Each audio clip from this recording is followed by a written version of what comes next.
Hi everybody, Hetty here. So I want to share with you a short sequence of 5 exercises that I put together for you that you could do at any time, anywhere that you have some space.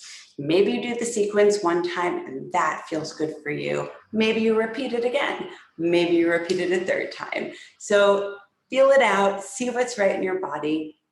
All you need is your body and the floor. I will give you some options, some variations with a chair and weights, but you do not need to use them if you don't want to. So here we go. The first exercise, we're going to time this. This is going to be 1 minute of jump roping. Now we don't actually have to jump for this, but we do have to lift our heels. So I'm just gonna check in on my clock and go. So we lift one heel, then the other. And we imitate jump roping with our arms. Okay, so there, one heel, then the other. And we imitate jump roping with our arms. Now, if you're feeling pretty good in this, you can go a little faster. Trying to get our heart rate up a little bit. And if your body's feeling pretty good, you can even, take it into a little foot lift, into a little light jog here. And this is a great time just to check in with your breathing, check in with your body. And if it feels too much to do the legs and the arms, let the arms go. And you take it into like a little jogging place or heel lifting place. Keep going, you're almost there. Like 10 more seconds. You got this. Keep breathing, keep jump roping. 5 and 4 and 3 and 2 and 1. And just take a moment. Let your body settle. Okay, take a breath. Next exercise. We're going to be doing some squats. Now I want to show you the difference between a squat and a hip hinge. Okay, both very good things to know how to do, but in this sequence we're going to be doing squats. Okay, so I'm just going to turn to my side so you can see. I'm going to take my feet about a little wider than hips width distance. A hip hinge, which is what we're not going to be doing, is very minimal movement of our knees. Okay, so we're going to be, I'm going to show you the hip hinge here. Minimal movement of the knees, maximal movement of the hips. And notice how my upper body leans forward a lot, right? And then I'm coming back up here to show you what we do want to do. So I'm going to put my hands in front of my face. So it's kind of a good marker to know where the upper body is in space. Ideally, we keep our body more or less upright as we try to get our thighs parallel to the floor in a squat. Okay, push into the feet to come back up. Okay, so we squat down, trying to get the thighs parallel to the floor. You're gonna feel more work happening in the thighs and your knees. Okay, and we're just gonna go for it. So if you already started, great. We're at about 3. If you're starting now, great. Good. And we just breathe with it. You don't have to go as far as parallel to the floor. You can just go a little bit down, right, within the form of a squat. Right? I always like to say it's just the direction we're going. It doesn't matter how far down you actually go, at least when you're learning the exercise. Let's say we do about 4 more. Try to keep your neck and shoulders relaxed. 3. Breathing helps. Maybe there's an inhale going down and a exhale coming up. That could definitely be useful there. And that's about 10. I'm not so great at moving and counting, so bear with me. And just shake it out a little bit. Now, that could be it, right? But if you felt like, that felt a little bit tricky or not so comfortable, grab a chair. Keep your hands on and go for it, right? Trying to get those thighs parallel to the floor. Maybe with the chair support, you actually can go a little bit lower. So I'm not going to do a whole 10 there, but I just want to show you the option. Other variation, if the squats felt really good for you, right, and you want to add a little load, grab some light weights, or maybe something in your apartment or house that has some equal weight in your hand, and you just hold the weights in front of your face. Same thing here, right? And you squat on down. Use those weights as a marker where your upper body is in space. If you see your upper body going forward a lot, and you're going more into a hip hinge versus a squat. Okay. Next exercise. So that was 2. Now we're going into the 3rd standing exercise. This I like to call running person. So I'm going to turn to my side so you can see the form. You're going to take your right foot forward, just do a little toe tap, and your left arm forward. You bend your elbows here. Right? Your right arm can be back behind you a little bit, as if you're about to go for a run. And what we're going to do here is switch our arms and step the right leg back. So now the left knee is bending. Then we switch our arms again to come back to our starting position. And we switch. And we switch. So the right leg is moving in space. The left knee is bending and straightening. That's it. You're going to do about 10 of those. So let's say this is 5. Now you can add on a little balance challenge by lifting your front knee up every time you step it forward. 7, 8, 9, 10. Yeah, that supporting leg, that left leg is probably burning a bit. So maybe you want to give it a little tap. It's funny how it's not the moving leg that you're probably feeling a lot going on in, but the standing leg definitely is getting a lot of work. So here we go. Right leg is going to be your stable leg. Left foot is going forward. So I just like to do like a little toe tap there. Right arm forward, left arm back.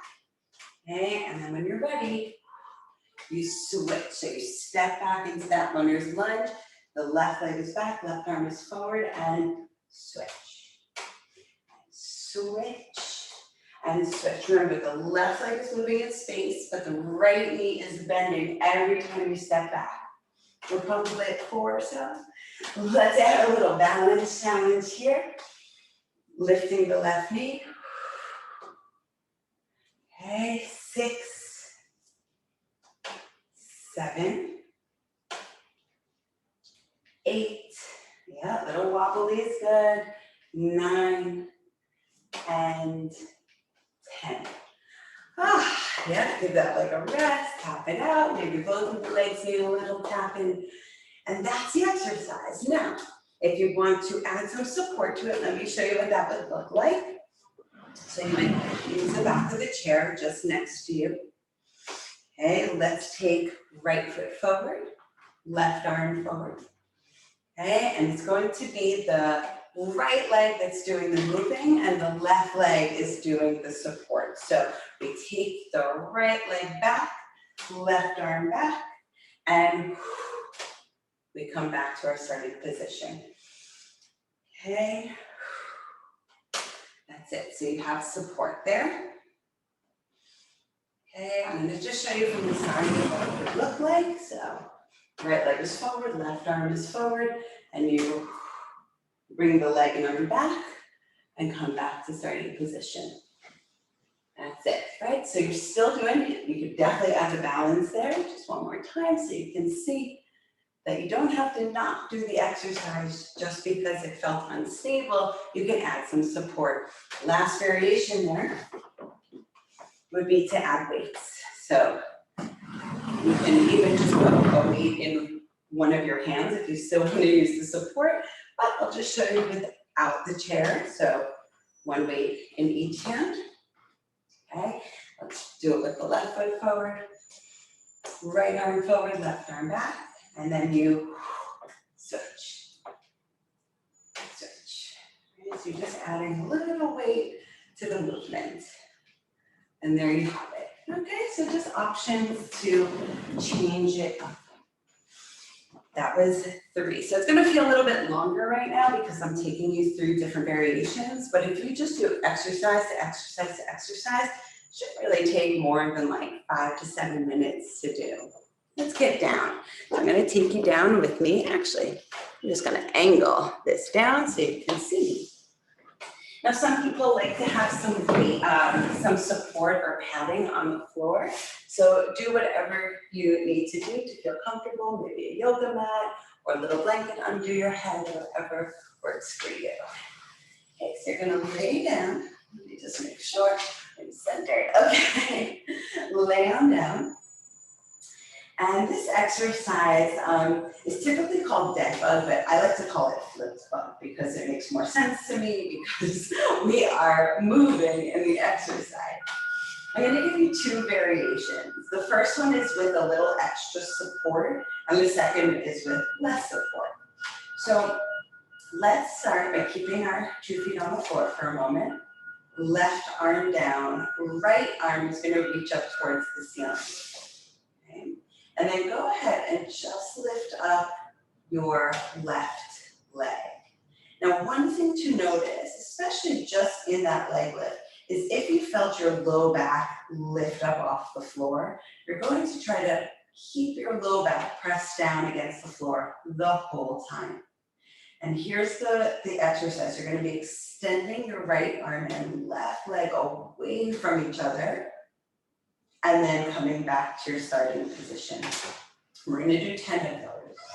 So low back stays touching the floor as you extend right arm and left leg away from each other. Breathing is going to be helpful here. So maybe you find an inhale back at center and a exhale to extend.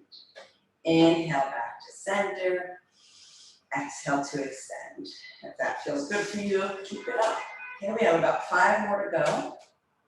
And just one thing to note, the supporting leg, your right leg, you want to try to make it so that it's not pushing down into the floor too much. So that right foot is lightly touching the floor, not pushing into the floor. Let's do 3 more.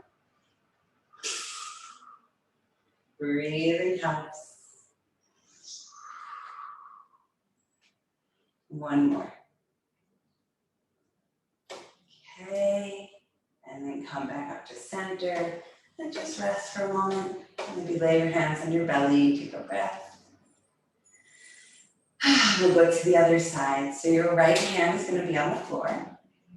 Okay, your right foot is going to be lifted. Your left leg is on the floor. Left arm is up towards the ceiling. Okay, so we're doing opposite arm, opposite leg. We're going to extend right leg, left arm away from each other, and then come back to center. Extend away, come back to center.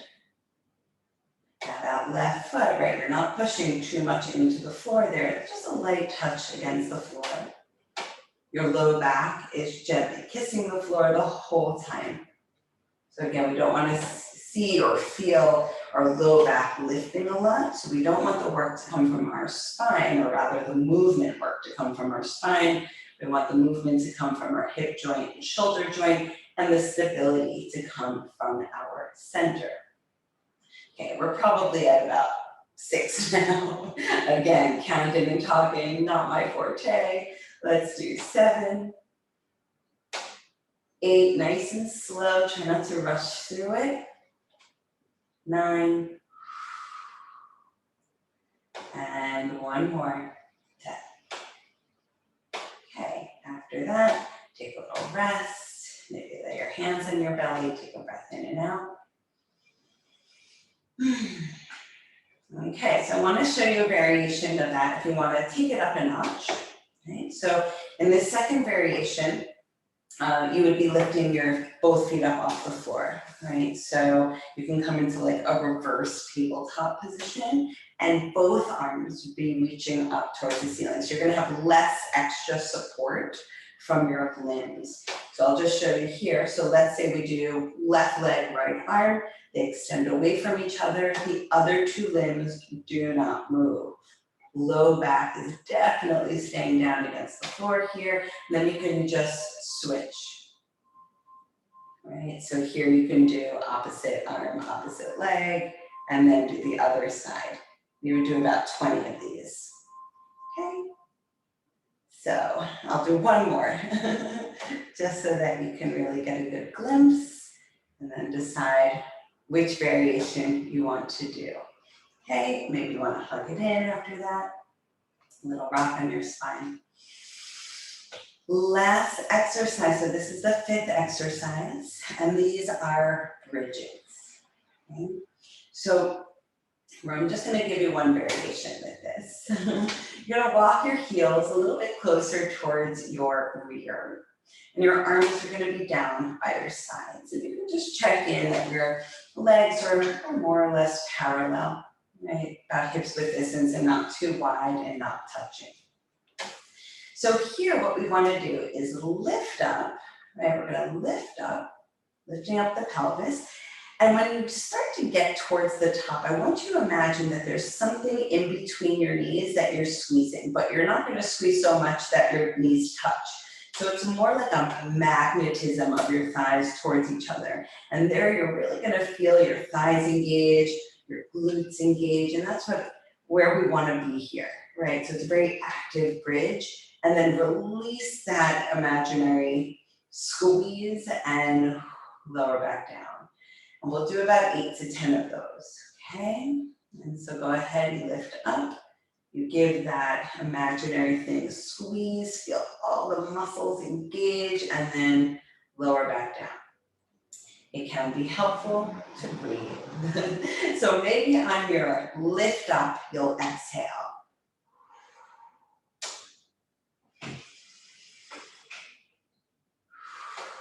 Just like that.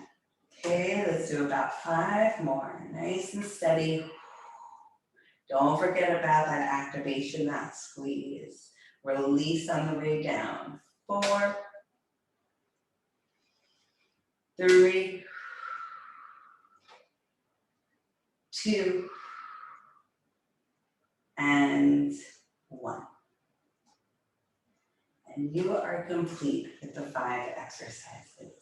Now, you may just want to stay resting for about a minute. It may feel nice to hug your knees in and rock it out, right? Let your body tell you what you need. You may be getting back up on your feet to do a whole other set. So whatever you're working with, you're in a great place. Try to do this every day or as much as you can. Make it part of your lifestyle and have fun.